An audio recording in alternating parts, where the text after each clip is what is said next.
everybody, welcome to my channel. My name is Sharon and this is a channel that is dedicated to all things related to narcissism. In today's video, I'm going to be talking about, does a narcissist miss you when you end the relationship? This isn't if they discard you, it's if you end the relationship. What is going on in the narcissist's mind? Before I get into the video, I want to give my accountability report. Some of you might remember that I am at the very beginning stages of my divorce. My plan is in about a month, I'm going to tell my ex that, well, he's going to be served with papers, that we're getting divorced. He does not know that this is my plan. He believes, and I've never told him this is just all in his delusional mind, that we are going to get back together. It's only a matter of time. I'm going to go ahead with the divorce. I'm not telling him yet because I have a big house full of stuff. I have a basement and an attic full of stuff that I need to get moving on, because as soon as I tell him, as soon as he knows we're going to get divorced, he's going to shut me off financially. I've been a stay-at-home mom for the entirety of my marriage. I do not have a career to fall back on. Now, I do have a job. I have a part-time job at a consignment gallery, and I also have a breeding business, so I do have some money coming in, but it's not enough to take care of my extremely high mortgage of $3,200 a month, as well as other bills and my kids, etc. So I do need to sell the house. He is going to shut me off financially as soon as he knows this. I mean, he's a narcissist. He's not going to feel responsible. He's not going to want to take care of his kids. He's going to be absolutely outraged that I have the nerve to do this, and he's going to want to punish me. I know this. So I'm trying to get as much stuff done as possible at the moment. It's going to take about 4 months to get the divorce once they get going, and I'm extremely eager to have this done. But I do need to wait another 4 or 5 weeks before I do this, before I initiate the divorce, so that I can get some stuff cleared out. So every Friday, I'm going to tell you what I've done, what I should do, what I didn't do. So this past week, what I did do is I worked in my basement. I got a chunk of the basement done, but I probably still have like 75% of the basement to do. My kids and I got a bunch of furniture out onto the street. Now, because I work at a consignment gallery, I can sell some things at work. So I do have a corner of the basement that I have stuff I'm bringing down to work. I haven't brought it down there yet. There's typically a process to get stuff consigned. It's a high-end consigned gallery, so, they're kind of picky on what they take. However, because I work there, I can totally skip that pre-approval process and just list my things. Of course, people have to buy it, so I have to be careful what I bring down there. But certain things I knew weren't going to sell at work, and I don't need them. Furniture, some furniture. I had a bunch of chairs and things like that. I have 2 dining room tables in my basement.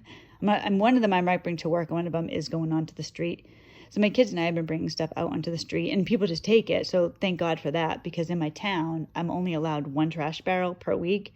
I do pay extra so I can have 2 trash barrels, but still 2 trash barrels to get rid of a whole house full of stuff is not enough. So eventually I'm going to have to rent a dumpster. I've been piling up as much as I can. I've been jam-packing these trash barrels, and I need to keep doing that.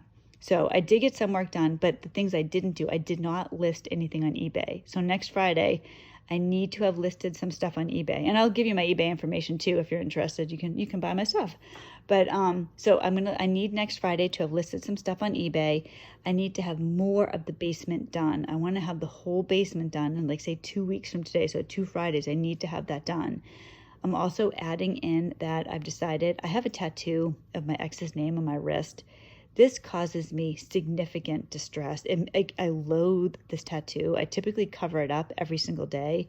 Recently, because I literally cover it every single day, it got so irritated that I had this terrible rash, and I had to leave it exposed. So it's still exposed now because I don't want to have this rash again.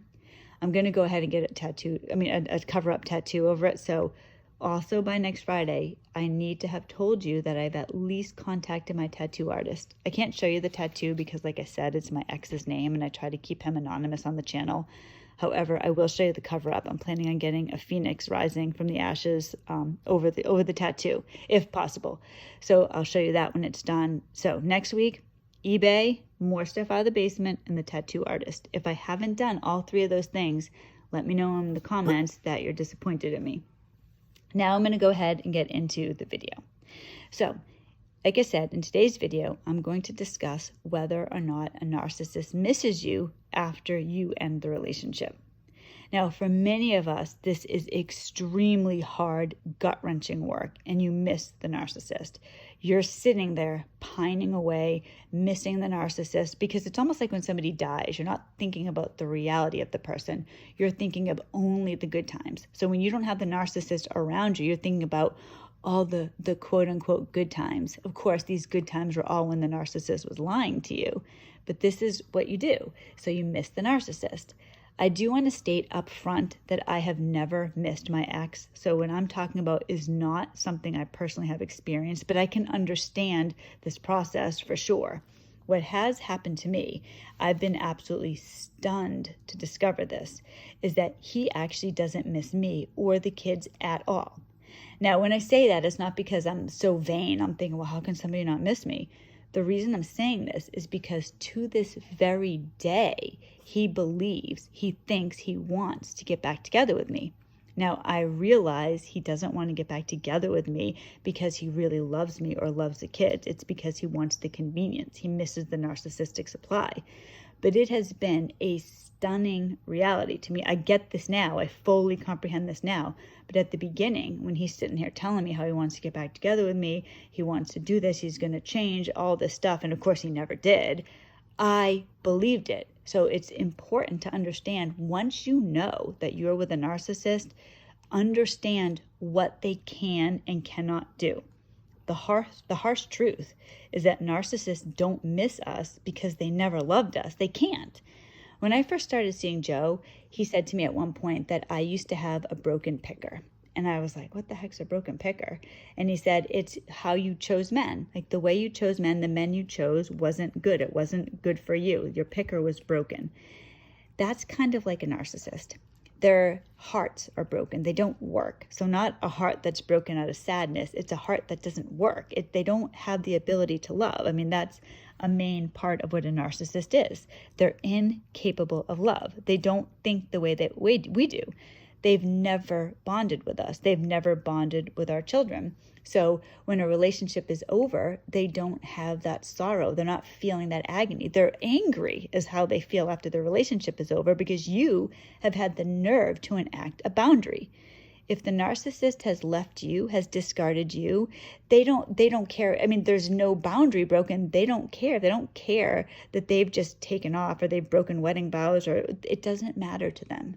That's why in this video, I'm talking about you initiating the breakup, because then you're going to have the full-on narcissistic rage. They're going to be angry that you've ended the relationship. Now, the other day, I was talking to my son about his father. He was building a deck with his friend and his friend's father. So I'd bring my son over to his friend's house, and I was talking to the father for a few minutes. And then my son walks away with his friend and his friend's father. And I'm sitting in my car watching the three of them walk away, and my heart was broken. I was near tears. I felt so upset for my son. I'm thinking to myself, he should have had his father. Where's his father? My son's going on 15 months of not seeing his father. I'm disgusted by this, but my heart's broken at the same time, because I chose this man. I brought this man into my son's life, and there he is walking away with nothing, with somebody else's father. And I'm picturing him thinking to himself, where's my father? Why doesn't my father love me? What's wrong with me? So I spoke to him the other night and I said, how are you doing? Was it hard for you to do that deck work with your friend and his dad? Was that making you feel bad about your father? And it hurt even worse when he said to me, Mom, I think you think I care more than I do. I don't care. I don't need a father. It doesn't bother me at all. I'm fine. That just devastated me. And I said to him, I'm like, of course you need a father. I was like, this isn't your fault. You know that, right? This isn't your fault. Your father's extremely mentally ill. He's not normal. It's not normal for somebody to be like this. And he's like, yeah, I know. There was like this hardness to him. And this is my child. And I'm thinking about, it's like I have this reel going through my brain. I'm thinking about when he was born, or I'm thinking about, Christmases or Halloween. He's going trick-or-treating. He's going to Little League games and his father's there. And I'm thinking about these times that I believed we had a family. It was never true, but it's going through my mind. And of course, he's believing it too. And now all of a sudden, his father's not there and his father has zero contact with him. He doesn't care. I mean, how can that not bother somebody? So, and now my son has this hardness about him. And I'm always trying to get him involved with men because he's alone with my daughter and I all the time. He needs a man in his life. I know this. So I go to this fantastic church. It's great. There's a lot of good men there. And, there's a lot of things for him to do with other men. And he does do them. I'm always encouraging this.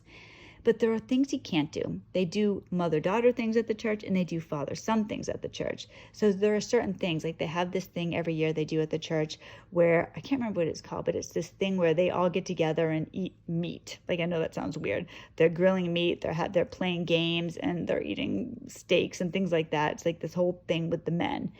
He can't do that because you have to go with your father, or he could go with a grandfather or uncle or something like that. Or he'd go with Joe eventually, but like he hasn't been able to do that. And there are other things too, like they have these fishing trips or different events for fathers and sons, and my son can't go.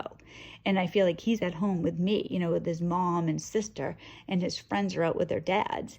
It rips me apart. This is what happens to our children. Our children are completely rejected by somebody that's supposed to be there for them. So you just naturally want this person to feel bad. You want this person to change. How can they not? Because you know how you feel. Here's me and my heart's broken over what's going on with my son. And my ex doesn't care. It doesn't bother him at all. In fact, when I said to my ex recently that, I had seen my ex one time this year. I saw him. I brought our dog. Well, I guess he's my dog now, has cancer. And he wanted to see the dog one more time. So I did let him see the dog. I met him at a public place. And I said to him, you haven't seen the kids. At this point, it was for 14 months. I'm like, you haven't seen them for 14 months. And his reaction was, yeah, they don't want to see me. There's nothing I can do about it. Screw them. This is their father. It's incomprehensible to me. So this is what is really going on when you are with a narcissist. If you know you're with a narcissist, understand they are all the same. It's like anything else. Any illness you have, whether it's a mental illness, a physical illness, if you break your leg, whatever it is, the symptoms tell you what the problem is. So everybody, all of us who are with narcissists, they're thinking the same way to varying degrees. But understand, a narcissist is incapable of love. No matter how much you want them to care about you, they cannot. It's not part of who they are. So you have the courage and strength to end a relationship with a narcissist.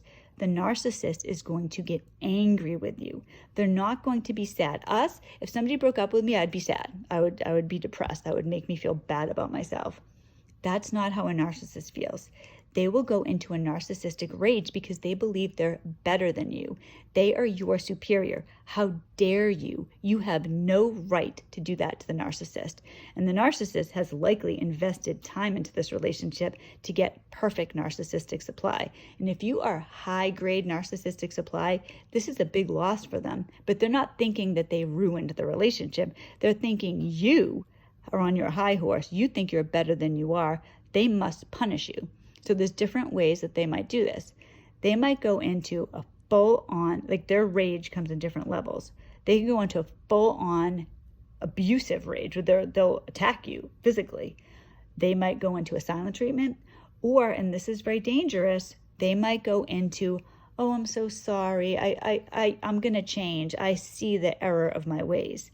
They need narcissistic supply, just like a drug addict needs drugs. So a drug addict will do many things to get drugs. They'll go into prostitution, they'll steal, they'll beg, plead, whatever they have to do. That's how a narcissist is. They will do, and of course, narcissists are at their core lazy. They don't want to put in a huge effort. That's why they want you back in the first place, because it's a lot of work to start completely over. To get new narcissistic supply, they're going to have to start right at the beginning, pretend that they're somebody that they're not, give all this stuff, be someone else to lure this person in. They've already done all this work with you. So they just want to kind of just up the ante and just, all right, I'll throw them a couple bones. So please be aware, if your narcissist tells you, I'm so sorry, I'm going to change, you're going to see, do not fall for it. All of us who have been in long-term relationships with narcissists have been through this. I've been through this too. My ex has told me numerous times how sorry he is, how much he's going to change. If you forgive a narcissist 100% of the time, they are going to take full advantage of that. They will never change. They can't. They don't want to. And just bring it to yourself. Think about things like, imagine if the narcissist said to you, you need to be a cold, calculating person. You need to be a compulsive liar. You have to do these things for me to love you. For me to be with you, you have to steal from other people. You have to manipulate other people. You have to ignore other people who have been good to you. Could you do that? I mean, there's just no way that I could never do that. Who you are is deeply ingrained in you, and it's like your base. You're going to keep going back to that. It's the same thing with a narcissist. It makes sense to us, to healthy people, that you would want to be a good person. You would want to bring goodness into the world. I wouldn't want to be a bad person. That's not who I want to be at all. I am completely against that. The narcissist is like that, being a good person. They think that you're a sucker. They want you to be good so they can take advantage of you. So they might go into this and pretend that they care. If they do that, do not buy it. My ex, when I first ended the relationship, he went into a silent treatment. He was really mad. He went straight into a silent treatment. He didn't care what had happened. The last day we were together was pretty traumatic. He had tried to get me arrested. He had hurt himself. He'd banged his head against the wall. Paramedics were over the house. The police were over the house. He was physically escorted out of the house. You would think if somebody had any normalcy to them, they would be horrified at what they did. He was not. He blamed me. I shouldn't have called the police. It was my fault. I did this. He even sent texts to my kids telling them, Mommy's not innocent. This is what he did. Later, a couple of months later, he enacted a hoover. So first he goes into the silent treatment. He's just ignoring me. He doesn't care how I feel. He doesn't care that when he left, I started hyperventilating. The police would not leave my house because I was so distraught. I'd held it together when he was there. When he left, I literally had no control over myself. I was on my knees. I had a policeman squatting next to me, rubbing my back, telling me it was going to be all right, calling people, trying to help me, trying to get me help. My ex was just enraged. He didn't care. He didn't care his kids were distraught. He didn't care that this enacted a Child Protective Services investigation.